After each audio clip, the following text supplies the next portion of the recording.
Kia ora, Aotearoa. This is the National Weather Update from Met Service, and Cyclone Hale is at the epicentre of this large area of heavy rain and strong winds affecting the northern parts of the country today. Already there's been over 200 millimetres of rain in both parts of the Coromandel and parts of Gisborne.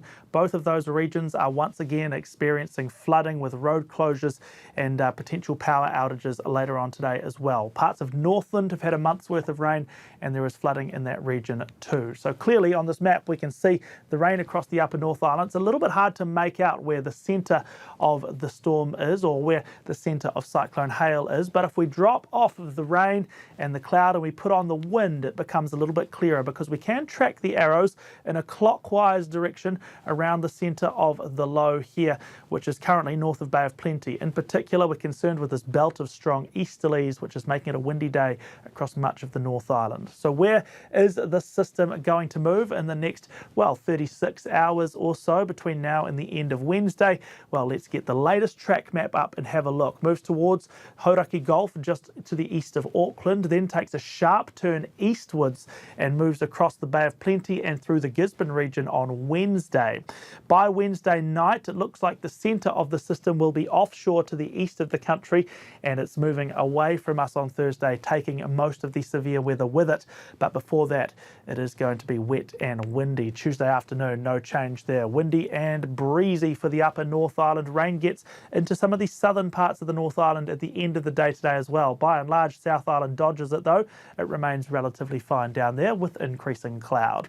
Now we look to Wednesday morning. We see the storm over the Hauraki Gulf taking a turn. It's going to pass the Coromandel and Bay of Plenty, move through Gisborne as well. It's going to make for another wet and windy day, but through the course of the day, the rain is going to thin out for a lot of places with some brighter spells of weather on the horizon.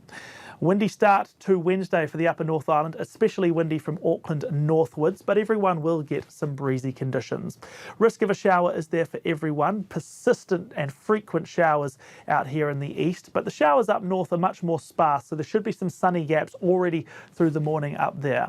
Across the course of the afternoon and evening, conditions will brighten up for other places, starting with Waikato. Maybe a heavy shower down here around Taupo. You might get a thunderstorm too, but that will subside, and by the end of the day, the outlook is brighter for everyone with the sun coming out and the wind just subtly easing.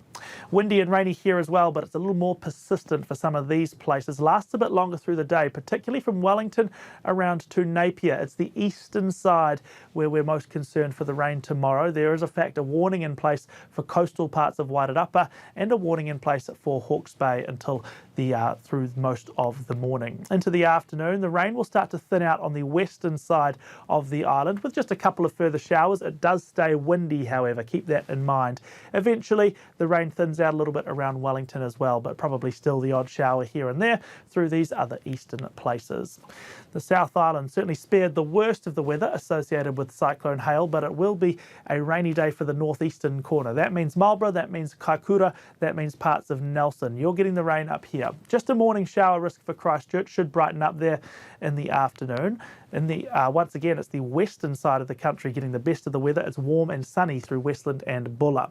Christchurch, after your nice afternoon, get ready for a change in the evening as a southerly pushes through, and it will give you a cooler, windier and wetter finish to the day. Moving even further south, it's a different feel to what's going on down here. It's a pair of southerly fronts moving northwards in the morning, bring some cooler winds and some showers through these places through the morning and the early afternoon as well, before things start to fine up. Invercargill, Dunedin, Oamaru, eventually Timaru, you will become fine, although stay rather chilly. Milford Sound, you've got a great looking day, 25 degrees and sunny. Now, before we move to Thursday, one look at the swell, because that's another thing which is going to impact the eastern side of the country.